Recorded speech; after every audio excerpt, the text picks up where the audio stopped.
Interpretação bíblica versus aplicação do texto. Estamos falando de hermenêutica. Duas coisas têm que ficar claro quando o pregador estiver ministrando. A primeira coisa é interpretar o texto sempre da forma que o autor quis escrever o texto. Então vamos lá.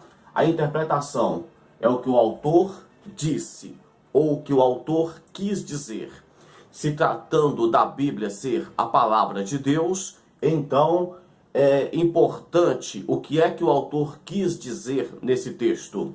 E nessa hora de interpretar o texto, o intérprete, o pregador, o professor, ele não deve colocar o que ele quer no texto.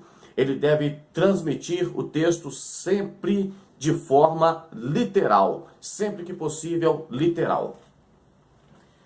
E a aplicação pessoal do texto? A aplicação é a hora que o pregador, mais como profeta, ele vai ter uma certa inspiração divina para que ele possa transmitir aquilo que a igreja precisa de ouvir.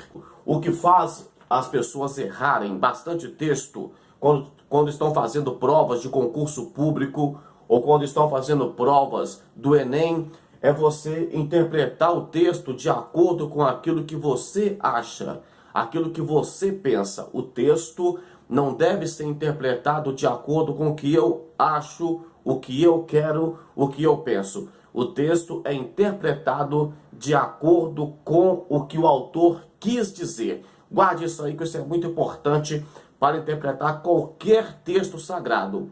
Bíblia, filosofia, leis, é interpretar de acordo com o que o texto quer dizer. Bacana? A segunda questão é o que eu já disse. É a questão da intimidade, é a questão da sensibilidade, é a questão da sabedoria da palavra da ciência. É a hora que você vai conseguir trazer uma mensagem, aplicar o texto que você interpretou para a necessidade que a igreja está precisando. Então, essas duas questões. A hermenêutica, como ela tem regras de interpretação, é considerada uma ciência. Só regras não é o suficiente, então ela é também uma arte. Por isso que a hermenêutica é arte de interpretar textos. Por quê? Porque eu parto tanto da ciência, que tem regras que não deixa eu desviar do foco do texto, quanto da questão da criatividade do intérprete para conseguir um melhor resultado. Eu quero trazer para você aqui um texto bíblico de Provérbios, capítulo 31 e o versículo 18, que diz assim: prova e vê que é boa a sua mercadoria, e a sua lâmpada não se apaga de noite. Então o versículo tem duas partes, a parte A e a parte B. A parte A diz: prova e vê que é boa a sua mercadoria. A parte B do versículo vai dizer: e a sua lâmpada não se apaga de noite. Bom, vamos interpretar o texto aqui, o versículo que terminamos de ler. O versículo está falando da mulher virtuosa, né? E ele vai mostrar que essa mulher consegue fazer sustento para dentro do lar, embora o marido seja o provedor do lar, a esposa vende coisas que ela fabrica. Então, aí ele diz: prova e vê que a sua mercadoria é boa. Então a esposa fazia, inclusive temos no Novo Testamento, pessoas que fabricavam tendas, né? Que Paulo andou com esse casal por um tempo. Então, a esposa, embora ela seja a cuidadora do lar, ela conseguia trazer recursos financeiros ainda. A sua mercadoria é boa. Só que o texto que vai trazer confusão aqui é quando diz que a sua lâmpada não se apaga à noite. Você já deve ter ouvido alguém pregar e dizer que a lâmpada que não se apaga de noite é uma esposa tem prazer sexual com o marido, que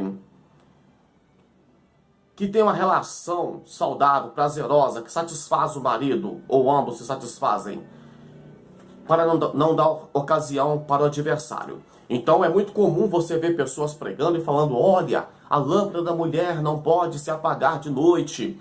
Então está falando que para que a relação seja boa, para que o maligno não entre no meio da relação. Tudo bem, isso não é interpretação do texto bíblico. E nem é o que o texto quis dizer. Isso é uma aplicação pessoal. O problema é que o pregador, ele precisa de deixar claro que isto não é a interpretação. A interpretação qual que seria então? Para isso, temos alguns recursos. Eu, por exemplo, na aula anterior, eu falei para vocês de o livro dos Manual dos Tempos e Costumes Bíblicos. Eu tenho o da editora Betânia. Tem mais de 20 anos que eu tenho esse livro. Se você observar aqui, ele tem até o desenho de uma lâmpada. Tá vendo? Não vai nem precisar de eu tirar a foto depois.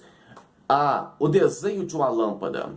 Nesse texto aqui, ele vai fazer você lembrar de algo nesse livro aqui que está falando. Ele não fala só de lâmpada. Ele fala também das janelas. Ele fala do assoalho. Ele fala da iluminação, no caso das lâmpadas. Tá vendo aqui? Tudo isso aqui é falando das lâmpadas. Consegue ver?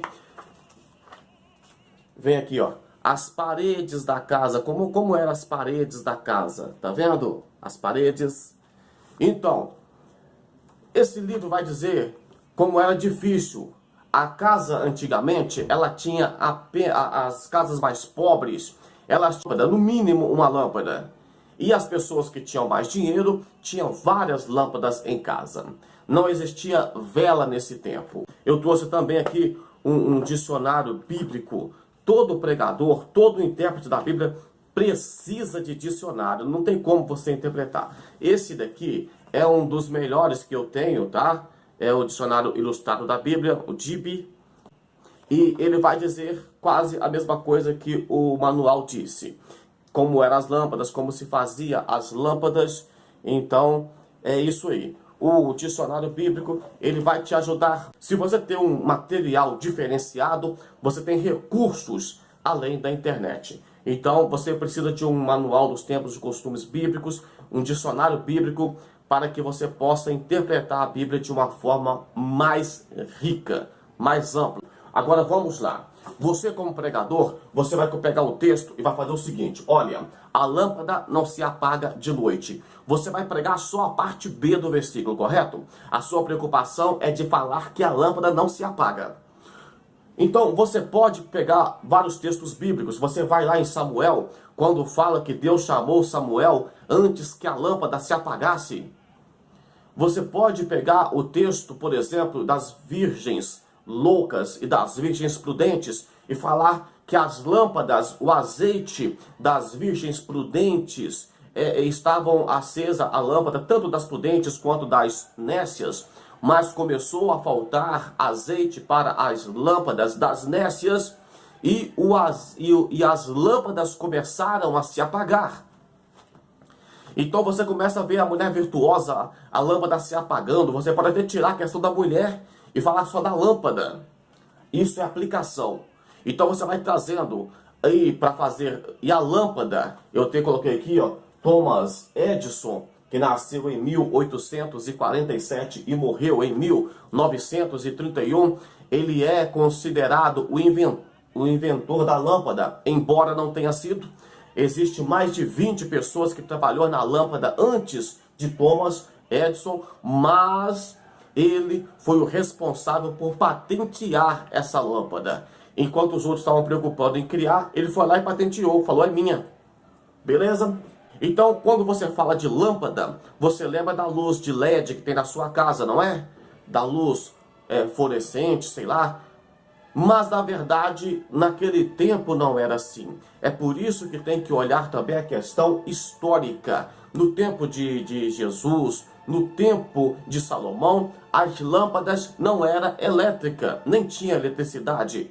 Então, qual que é a ideia da lâmpada? Precisava de quê? Eu fiz aqui o triângulo do fogo.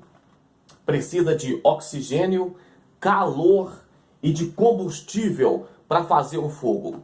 Então, como se fazia o fogo? Através de fricção. É isso mesmo? Fricção. Através de atrito. Então podia pegar uma pedra e ficar batendo uma pedra na outra. Ou então podia pegar madeira e ficar friccionando. Você já deve ter visto Largados e Pelados, por exemplo, onde com o filme. Largados e Pelados é mais real. Eles ficam, às vezes, dias tentando fazer fogo e não conseguem. Então, agora você já sabe que para manter uma lâmpada acesa, precisa de fogo. E precisa de fogo para manter a lâmpada acesa. E para fazer o fogo, precisa de oxigênio, de calor e de combustível. O combustível da lâmpada que estava falando no texto que terminamos de ler, de Provérbios 31:18, parte B, diz que a lâmpada não se apagava, então era uma lâmpada com óleo, azeite de oliva. Azeite de oliva. Então precisava do azeite e para manter essa lâmpada acesa. Mas para fazer o fogo era uma dificuldade tremenda. Lembra, não tinha isqueiro como tem hoje, o fogão não era fogão como elétrico, você aperta um botão, sei lá, e acende. Não, tinha que fazer o fogo da forma primitiva. Então quando fala que a lâmpada não se apagava de noite, é porque uma das maiores obrigações que a mulher tinha era manter uma lâmpada acesa. A casa não era como as casas de hoje, que tem vários móveis. Não, a casa era simples. Tinha apenas uma janelinha que ficava lá em cima da parede. As paredes das casas eram todas pretas, por causa da fumaça que ficava acesa 24 horas dentro dos cômodos. A casa, então, era tipo escura. E o cheiro, a essência do óleo na casa, da lâmpada acesa, queimando azeite de oliva, aquilo era interessante. Se você, nesse tempo, observasse uma casa escura, é porque nela não tinha ninguém morando. A casa estava abandonada. Então, colocar uma lâmpada acesa em casa era sinal de segurança, porque se um ladrão entrasse e ele furtasse alguma coisa e fosse visto furtando, ele deveria devolver 5 vezes mais. Então, quando a lâmpada estava apagada, o ladrão podia entrar, mas com a lâmpada acesa, não. Interpretação do texto. O texto diz que a lâmpada não se apagava. Sabemos que a mulher não tinha vários afazeres. No texto que lemos, no versículo que lemos, a mulher conseguia fazer mercadoria boa para vender, para ajudar no sustento da casa, e preocupava também com a lâmpada acesa. Por que a lâmpada era importante ficar acesa? Porque se ela apagasse, era difícil de fazer o fogo de novo. Então a lâmpada acesa também era uma questão de manter o fogo. Então, pessoal, vamos prestar atenção nisso aí.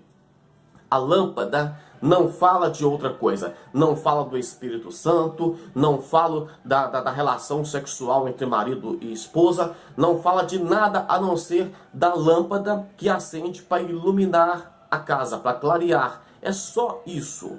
Agora, daí para frente você vai orar, vai pedir a Deus discernimento, vai pedir a Deus inspiração, e Deus vai direcionar a sua mensagem para que ela não seja apenas uma explicação fria, mas que seja uma mensagem cheia de poder de Deus. Você explicou como era a lâmpada, explicou como era o fogo, explicou como que a importância do fogo, a importância da lâmpada, a importância do azeite, a dificuldade de fazer o fogo. Agora sim, você vai aplicar o texto, deixando claro que o texto está dizendo uma coisa e você está aplicando o texto à necessidade da igreja de outra forma.